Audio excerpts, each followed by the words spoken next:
Un autre festival en Haute-Marne hier soir avec la Nuit des Forêts. Jusque dimanche, animations et balades nocturnes sont organisées par le Parc national.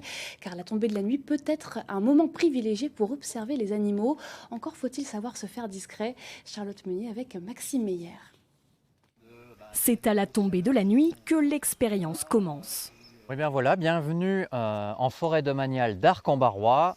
Le rendez-vous est donné en plein cœur du parc national.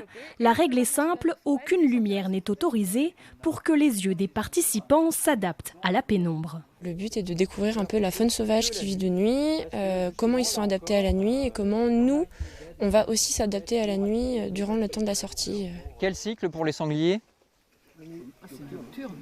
Plutôt nocturne. Comme le sanglier, beaucoup d'espèces sortent de leur cachette à la nuit tombée. Alors pour espérer les rencontrer, les promeneurs vont devoir ouvrir l'œil. C'est vrai que les animaux qui sont nocturnes, on les aperçoit, mais bon, on n'est pas toujours dans la forêt à cette heure-ci.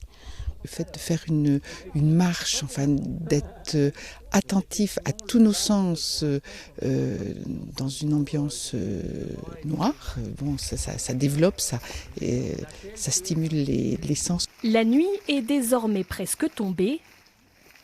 Pour nous autres, ça va commencer à être inconfortable. À pas feutrer, le groupe s'aventure en lisière de forêt. Si la chance est de notre côté, on croisera certaines espèces. Alors normalement, le renard, le chat forestier, le cerf, le chevreuil sont des animaux relativement courants dans cette partie du parc national. Les habitants de la forêt resteront discrets, mais les promeneurs auront apprécié cette immersion nocturne au cœur du parc national.